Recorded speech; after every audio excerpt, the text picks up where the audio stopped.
I woke up to what looked like a small city growing in my pasture, tents, RVs, campfires, 500 strangers turning my quiet ranch into a full-blown festival, and right in the center, standing on a folding table with a megaphone, was Karen, the self-declared queen of the HOA, shouting, "Welcome to the Freedom Campout." I stood on my porch with my coffee, watching a sea of people trample across my grass like it was their backyard. No one had called. No one had asked. They just came invited by Karen, who apparently thought my land was part of her neighborhood's greenbelt. To her, it was a community event. To me, it was 500 trespassers throwing a party on my property. Most folks would have lost it right then and there, screaming, calling the cops, demanding answers. But me? I just smiled, because when you grow up on a ranch, you learn patience. And you learn that sometimes the best lessons aren't taught with words. They're taught by nature itself. Karen had declared war on my peace, and she didn't even know it yet. By the time the weekend was over, she'd regret ever stepping foot past my fence line. And it all started with 24 bulls. People always imagine country life as slow, peaceful, and predictable. They think ranchers spend their mornings sipping coffee and watching the sunrise over open land. You're not entirely wrong. At least that's how my mornings used to be before Karen moved in 4 years ago. A housing development popped up right past my east fence line. Dozens of vinyl-sided houses lined up like identical toy boxes, each one with perfect lawns and HOA rules thicker than the county phone book. When she arrived, Karen Whitmore, wearing her power like a badge and her sun hat like a crown. Within months, she had declared herself president of the HOA. Nobody else wanted the job, and Karen loved control the way fire loves oxygen. She started small letters in my mailbox about unauthorized vegetation growth and livestock noise. Complaints. I laughed them off. He figured if the HOA wanted to waste postage lecturing a rancher, that was their problem. But then the letters turned to threats. They wanted me to join the community association, even though my land had been deeded to my family for 3 generations before their first house was built. She didn't care about history or boundaries. All she saw was an open field she couldn't control. One morning, I found survey stakes 20 yards inside my property, fresh paint, HOA logos, and bright orange ribbons waving like little flags of invasion. When I realized it wasn't about noise or fences, it was about power. Karen wanted the view, the trail, and the control. She wanted my land to be part of her neighborhood's greenbelt. I confronted her at one of their board meetings. She sat there surrounded by homeowners, nodding like bobbleheads. Her clipboard was stacked with papers, her smile so fake you could hear the plastic creak. I told her plainly, "Your boundary markers are on my property. Move them." As she looked up, smiled sweetly, and said, "The community believes that land should be shared." That was her word for stolen. I held up my deed and said, "This is private property. Trespassing isn't sharing." She just smiled wider and said, "We'll see about that." That was the first time I saw that glint in her eye, the look of someone who's too used to getting their way. My dad used to say, "Never wrestle with a pig. You'll both get dirty, and the pig will enjoy it." Karen was that pig, so I didn't argue. I documented it every time she sent a letter. I filed it every time she stepped across the fence. I noted the time and date. I posted new signs, reinforced the barbed wire, and made sure my gate stayed locked still. She kept pushing. She told new residents the rancher was working with them to open the pasture for community events. She walked the trail behind my property like it was her runway, bragging about her negotiations. I ignored her, thinking maybe her ego would tire out. It didn't. Last summer, a bright flyer landed in my mailbox. Bold letters: Freedom Campout Weekend. Food, music, bonfires, and family fun. Location: Community Greenbelt. I didn't have to guess what Greenbelt meant. It meant my pasture. I drove straight to the clubhouse. Karen was there, clipboard in hand, telling a group of volunteers how to set up tents. I asked, "You're not seriously planning to hold this on my land, are you?" Without even looking up, she said, "The maps show it's part of the HOA's shared zone." "Don't worry, we'll clean up after." I laughed. "You'll clean up after 500 people camping on my grass?" "Lady, you can't even get your dog owners to clean up the par." Her pen froze mid-no. Tesh looked up with that frozen smile and said, "You're being selfish. The community deserves to enjoy this land." He leaned closer and said, Cross my fence, and you're trespassing. That's not selfish. That's the law, she replied. We'll see what the county says. She was right about one thing. We would see Friday arrive like a parade from HELL RVs. Campers and SUVs lined up for half a mile down the county road. Music blared.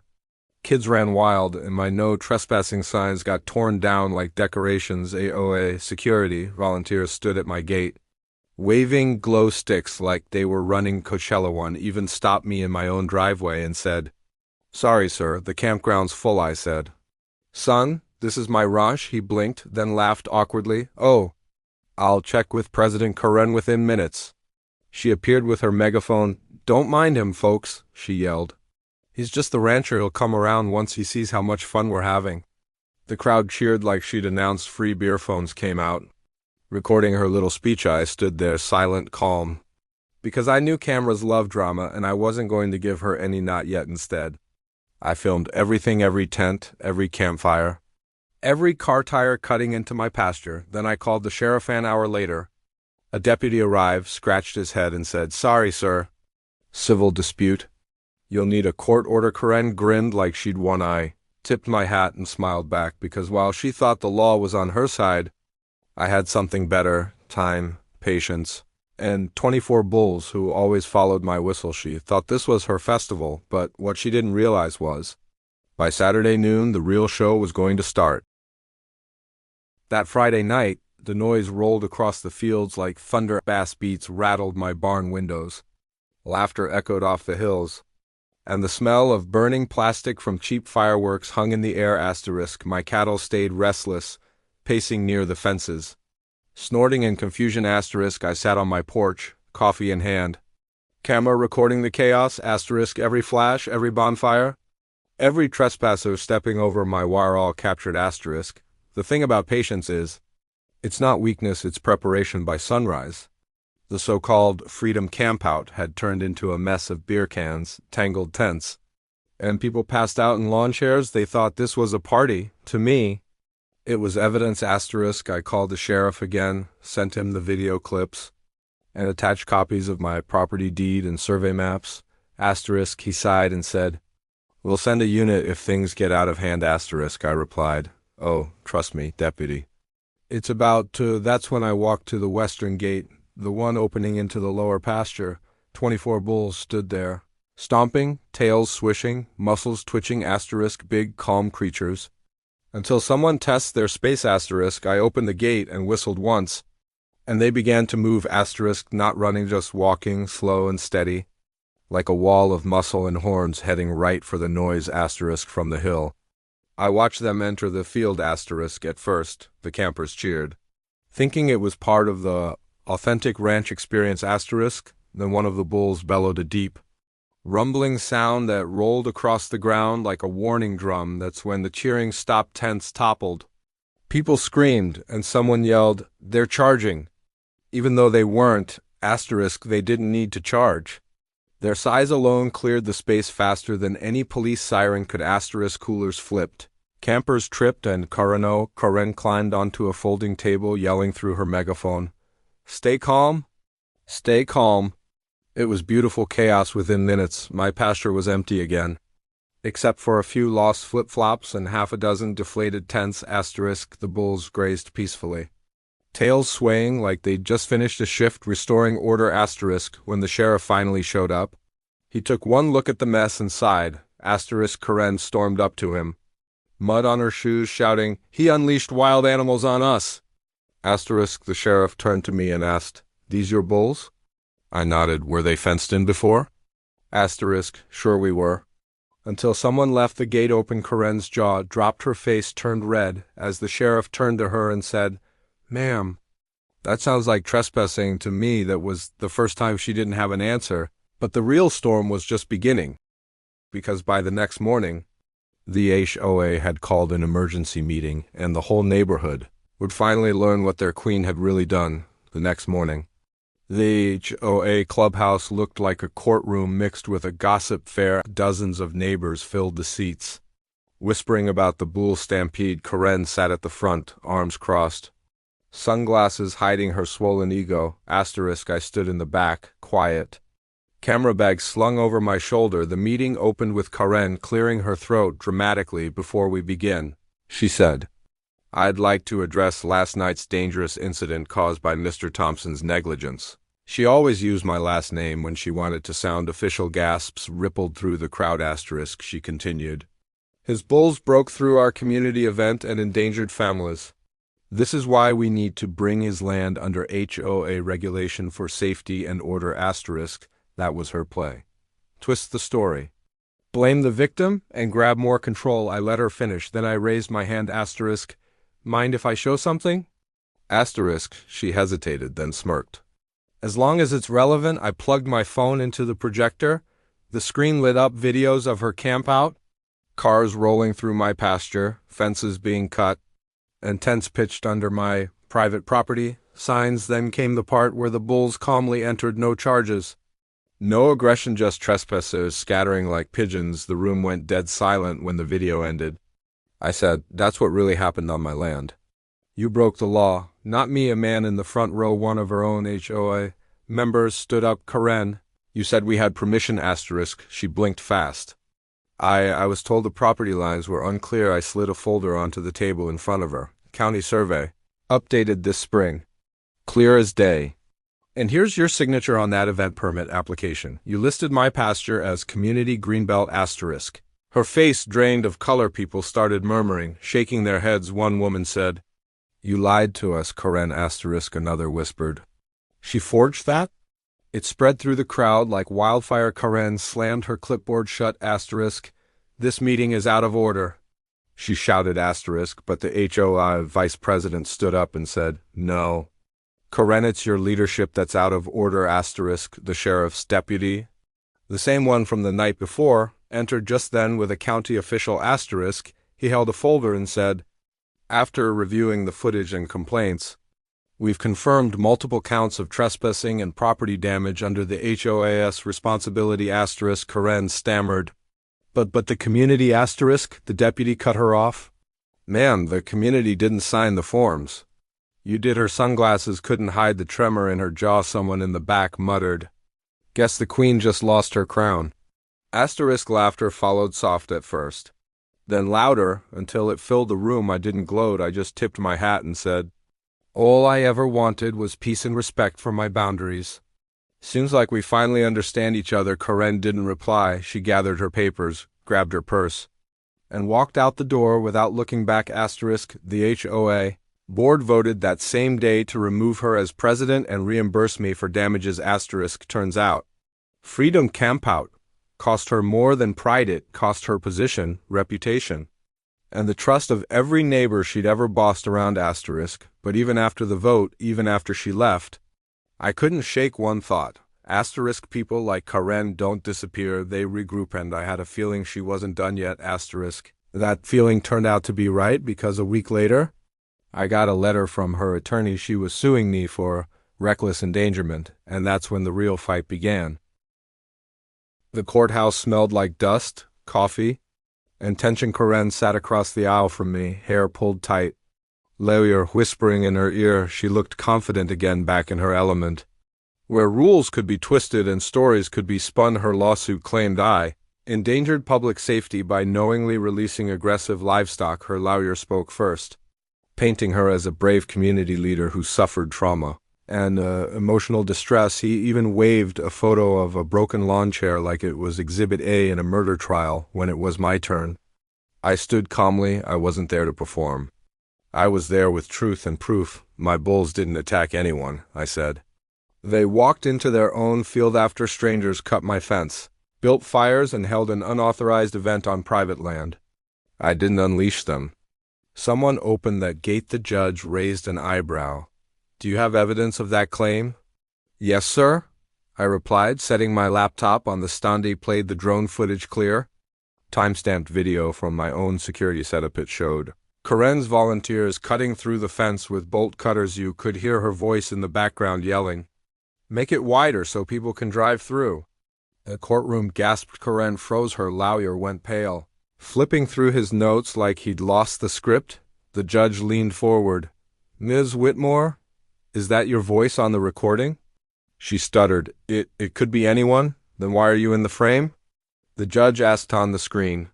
She was right there, megaphone in hand, sunglasses glinting, shouting orders like a general. The judge sighed and turned to me. Mr. Thompson, were you ever part of this homeowners association? No, sir, I said. My land predates it by 70 years, so no legal authority from them applies to your property? None whatsoever. The gavel hit the desk. Case dismissed. And I suggest the HOA compensate Mr. Thompson for damages and legal fees. Karen's lawyer tried to object, but the judge wasn't listening anymore. It already moved on to the next case. It was over just like that. Karen sat frozen, staring straight ahead, her lips pressed tight. Her lawyer whispered something, but she didn't respond. She just stood, gathered her bag, and walked out like a shadow with no light to follow outside. A few HOA members who'd come to support her approached me. One man said, "Guess she forgot the part where honesty matters." I shrugged. "Guess so then." He handed me an envelope. Inside was a signed letter from the HOA board. They'd voted to officially return control of the Greenbelt zone to me and dissolve any future claim on it. Along with it came a check for damages enough to fix my fences, replant the grass, and buy a new security system. When I got back home that evening, the ranch felt peaceful again. The bulls grazed quietly under a soft orange sky. The wind carried nothing but the sound of crickets and the rustle of dry grass. For the first time in weeks, it felt like my land again. But peace isn't just about silence, about knowing where your boundaries stand and having the courage to defend them. Karen thought power meant control. She never understood it actually means respect. As I locked the gate that night, I looked out across the field and said softly, "Freedom's still here, just not the kind you were selling." After the court ruling, things around the neighborhood changed almost overnight. The HOA that once barked orders at everyone suddenly went quiet. The letters stopped. The constant patrols ended. And those smug little warning signs about community property boundaries vanished like they were never there. I noticed something funny in the weeks that followed. People who had once avoided me started waving again. Neighbors from across the road drove by, slowing down just enough to say, "You did the right thing." Man, one even brought a pie to my porch and said, "We're sorry we didn't speak up sooner." It wasn't about pride anymore. It was about peace. The land felt different too. The grass grew tall again. Fences stood straight and the air smelled cleaner, freer. Even the bulls seemed calmer, almost like they knew balance had been restored. Sometimes animals sense what humans take too long to understand. When something's wrong in the land, nothing thrives. Karen, on the other hand, disappeared for a while. Rumor was she sold her house and moved a few towns over. Some said she joined another. For her sake, she learned something before she tried wearing the crown again. A month later, I received a letter from the county office. The Greenbelt she once claimed ownership of was officially recorded under my name, an extension of my ranch. The document came stamped and sealed with a note: private agricultural zone, no HOA jurisdiction. That single paper meant more than any victory speech ever could, but it wasn't just about winning a legal battle. It was about defending something sacred. My father used to tell me, land doesn't just belong to you. You belong to it too. You protect it, and it'll protect you. Those words echoed louder now than ever before. One evening, I sat on the fence watching the sunset melt into the horizon. The same place where tents, fires, and noise once filled the air now held nothing but silence and golden light. A hawk circled overhead. Bulls grazed below, and for a moment, everything felt exactly right. That's when a pickup pulled up on the dirt road. It was Deputy Collins, the same sheriff who'd stood between me and Karen on that first chaotic night. He leaned out the window and said, "Heard you finally got your land back on record." I nodded. "Yep, took a while, but it's on." He grinned. "Guess you showed her what the law of the land really means." I chuckled. Didn't have to show her. Just had to let her see. I nodded, tipped his hat, and drove off, dust trailing behind like a closing chapter. Later that night, I uploaded the full story online, not for fame, not for revenge, but as a warning. I titled it, "When Power Forgets Respect." It wasn't about bulls or fences anymore. It was about boundaries, both on the ground and in the heart. The video caught fire. People shared it everywhere. Farmers, homeowners, even city folks who'd never seen a cow up close. They said it reminded them of something bigger. How easy it is for authority to cross the line when nobody stands up to it. As the comments poured in, thousands of strangers cheering a rancher they'd never met, I smiled quietly because in the end, it wasn't about Koren losing, it was about everyone else remembering what ownership, patience, and respect really mean. The next morning, as the sun broke through the fog, I opened the same gate my bulls had walked through weeks earlier. The land stretched wide and endless, just like it always had, and for the first time in a long while I felt completely free. And that, folks, was the day 500 campers learned what private property really means. No yelling, no fighting, just a little lesson from the land itself. Now tell me this. If you woke up one morning and found your field turned into a full-blown festival, what would you have done? Would you call the cops? Or would you let your bulls do the talking like I did?